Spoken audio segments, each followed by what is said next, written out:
Selamat Nah, siang, dengan Pak siapa ini? saya namanya Beni Cakra.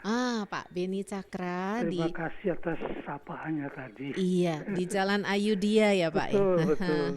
Silahkan Pak Beni mau Saya bersaksi apa mau ini? beri kesaksian, Mhm. jadi saya tidak langsung apa yang dikorbankan oleh Bapak Pendeta Putranto ya, Iya, mengenai penghakiman terakhir, Matius 2 eh, Matius 25 25. sampai 46 ya. Iya. Tapi saya akan mengambil sesuatu yang disesuaikan dan kesaksian saya betul-betul hari ini. Mhm. Yaitu dari Galatia, Galatia. ya, Mhm. Galatia 5, Mhm. itu dimulai dari ayat 16 sampai 26 kalau tidak Mhm. salah. Mhm. Tapi akan saya langsung saja. Yaitu hidup kita ini ada dua pilihan. Yaitu hidup menurut roh atau hidup menurut daging. Mhm. Hidup menurut roh berlawan dengan hidup menurut daging, dan menurut daging juga berlawan dengan hidup roh. Mhm. Maka kita harus menentukan apakah yang disebut dengan hidup menurut daging. Dalam ayat 19 itu kira-kira. Itu percabulan, kecemaran, hawa nafsu, penyembahan berhala, perselisihan, perselingkuhan, percederaan, amarah, pemecah belah, Mhm. iri hati, Ya. waduh luar biasa, Mhm. pemabuk dan pesta pora. Sedangkan dalam hidup dan roh ada kasih, bersukacita, damai sejahtera, kemurahan, kesetiaan, kelemah lembutan, dan penguasai diri. Iya. Luar biasa ini. Kita manusia dipilih mana tidak boleh di tengah menurut kami. Mau hidup menurut daging atau hidup menurut roh. Sudah pasti kita akan mengambil hidup menurut roh. Karena di situ ada kasih. Tadi Pak Pendeta Putranto menyebut berapa kali kasih Mhm. terus. Mhm. Ada kasih. Oke. Kita tidak ingin marah, dengki, perselisihan, memperhitungkan diri sendiri. Itu yang ada di hidup menurut daging. Iya. Kenapa, suatu pertanyaan saya, kenapa bisa terjadi demikian? Karena manusia telah masuk dalam dosa. Mhm. Kita ingat pada kejadian waktu penciptaan manusia. Dalam kejadian 1:26-27. Mhm. Allah menciptakan manusia dan rupa dan gambar Allah. Rupa dan gambar Allah. Berarti rupa gambar Allah itu yang ada di dalam, menurut saya, dalam kehidupan menurut roh itu. Oke. Itu jelas itu. Iya, Bahwa Pak. Mhm. Pak Beni sendiri punya kesaksian bagaimana hidup di ini dalam roh. nanti saya akan kelanjutan, nanti akan saya menulis saksi yang betul-betul. Mhm. Ini akan sambung dulu ya. Oke. Supaya nanti ada beruntun gitu. Oke, Nah, baik. jadi sudah jelas bahwa manusia itu diciptakan untuk hidup menurut roh. Karena yang tadi itu adalah bukan dari kita. Kita ingat juga waktu Hawa dan Adam itu ada di Taman Eden. Itu bahagia. Tapi setan melalui ular galukar itu merayu pada Hawa agar makan buah pengetahuan yang baik dan buruk. Mhm. Terbujuklah Hawa.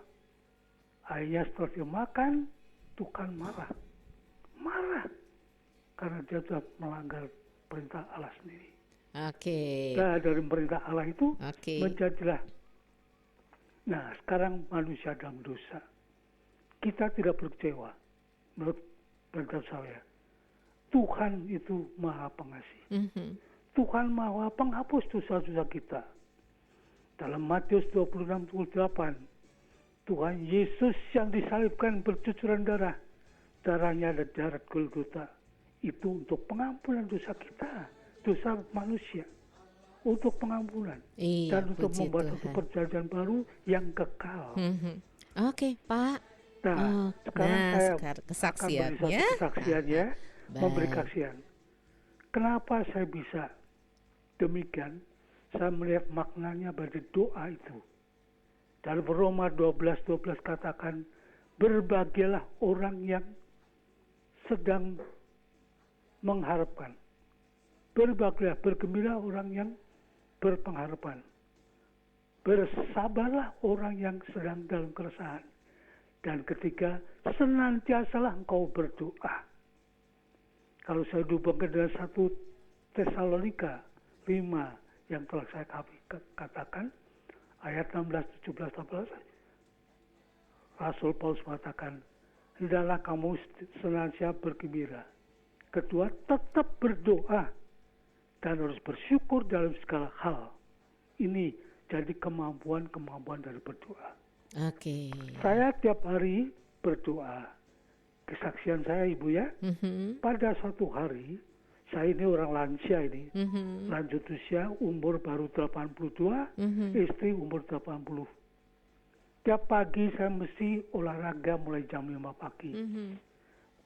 Untuk persiapan saya orang tua, saya selalu membawa tongkat, saya selalu membawa kacamata, ditambah kacamata Ray-Ban.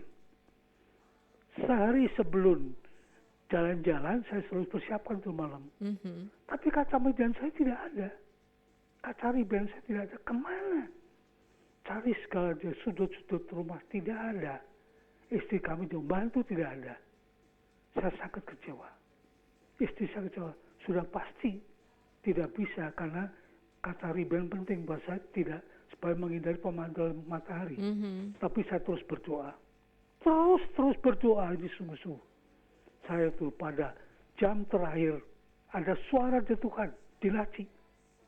Betul suara Tuhan mata di laci.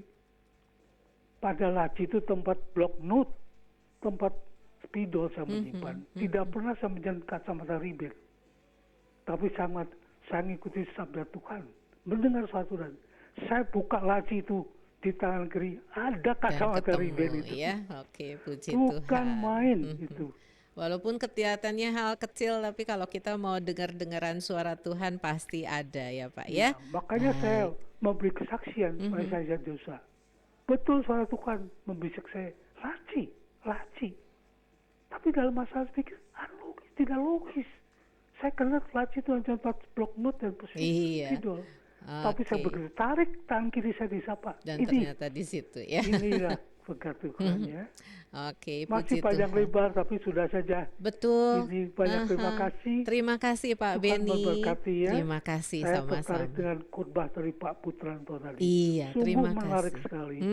Yesus memang cinta pada orang yang hina-dina. Iya. Dia cinta pada orang yang di kolong jembatan-jembatan itu.